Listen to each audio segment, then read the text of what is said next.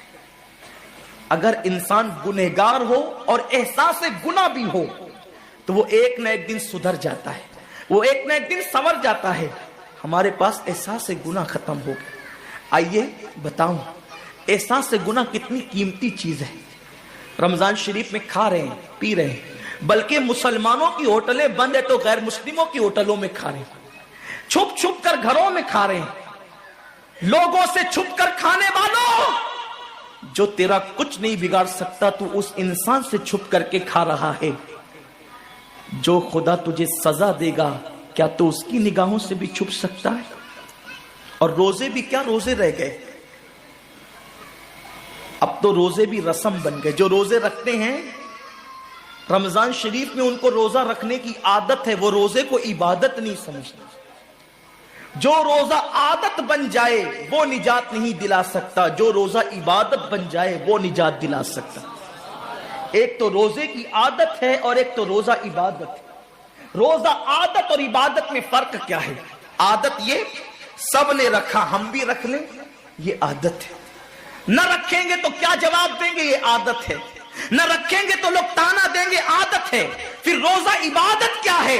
روزہ عبادت یہ ہے کہ اللہ نے روزہ رکھنے کا حکم دیا ہے اور مصطفیٰ جان رحمت نے روزے کا حق یہ بتایا ہے، اگر تو روزہ رکھے تو صرف بھوکا پیاسا نہ رہے، بلکہ تیرا ہاتھ بھی روزے دار رہے، تیری زبان بھی روزے دار رہے، تیری آنکھ بھی روزے دار رہے، تیرا پیر بھی روزے دار رہے، تیرا کان بھی روزے دار رہے۔ کان روزے دار اس طرح کہ کان اللہ کے ممنوع کردہ چیزوں کو نہ سنے، ہاتھ روزے دار اس طرح ہاتھ اللہ کے منع کردہ کاموں کو نہ کرے، زبان روزے دار اس طرح کہ زبان اللہ کی ممنوع کردہ چیزوں کو ادا نہ کرے، پیر روزے دار اس طرح کہ پیر اس جگہ چل کر نہ جائے جہاں اللہ نے جانے سے منع کیا ہے۔ جب تو ان سارے اعضاء کو روزے دار بناتا ہے تو ایسے روزے کے معاملے میں میرا اللہ فرماتا ہے روزہ میرے لیے ہے اور میں ہی اس کی جزا ہوں۔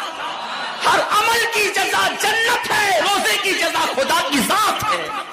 اسی لیے آقا فرماتے ہیں روزے دار کو دو خوشی ہے، ایک تو افطار کے وقت، دوسرا لقاء رحمان کے وقت، خدا کی زیارت کے وقت۔ صحابہ نے پوچھا آقا ہم اللہ کی زیارت کیسے کریں گے؟ آقا فرماتے جیسے تم آسمان پہ چاند دیکھتے ہو بلا تمثیل، اسی طرح تم خدا کی زیارت کیا کرو گے۔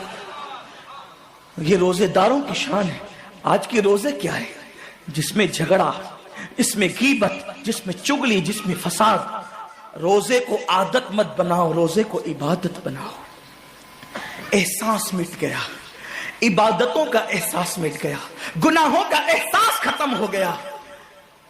جب تک کہ لوگوں میں گناہوں کا احساس زندہ تھا وہ عبادت کر کے بھی اللہ سے ڈرتے تھے، وہ عبادت کر کے بھی رب کی بارگاہ میں آنسو بہاتے تھے کہ مولا میں تو حق ادا نہ کر سکا۔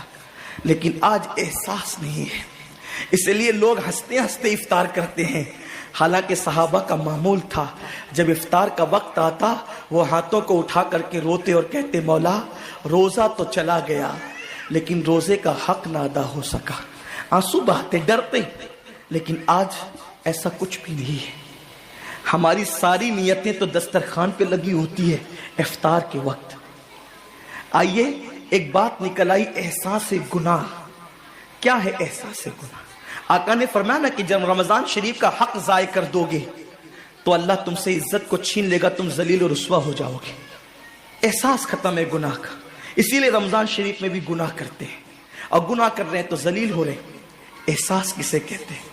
احساس یہ کہ میں نے کیا کیا، چھوٹے سے گناہ کو بڑا سمجھنا میں نے کیا کیا۔ ایک خاتون بارگاہ رسالت میں آئی، اور عرض کیا یا رسول اللہ مجھ سے زنا ہو گیا ہے،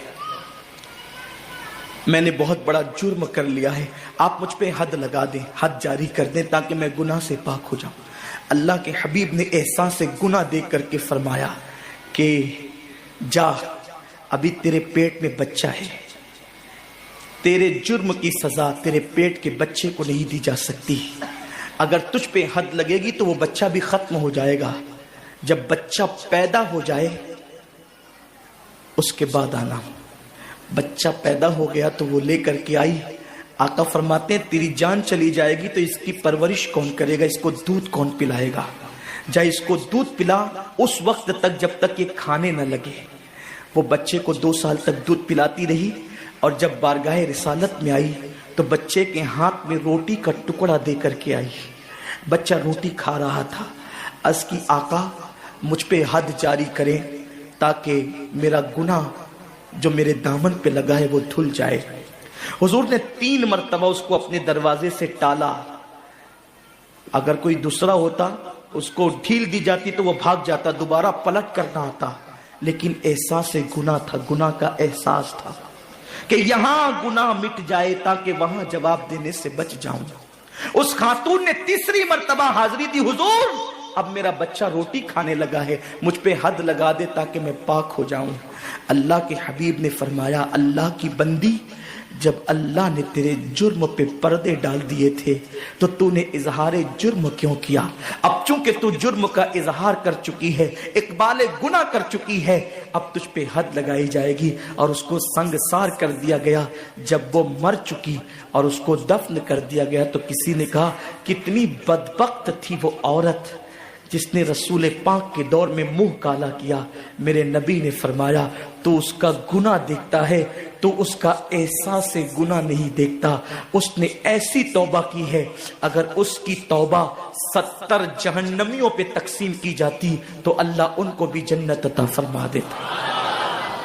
آقا کریم صلی اللہ علیہ وسلم فرماتے ہیں جو رمضان شریف میں گناہ کبیرہ کرتے ہیں، اب گناہ کبیرہ کی بہت بڑی تعریف ہے، اس کو نہیں بیان کروں گا، لیکن جو گناہ کبیرہ بڑا گناہ کرتے ہیں، پہلی بات تو چونکہ میرا مسلک صوفیہ ہے، صوفیہ سے کسی نے پوچھا کہ گناہ بڑا کیا ہے؟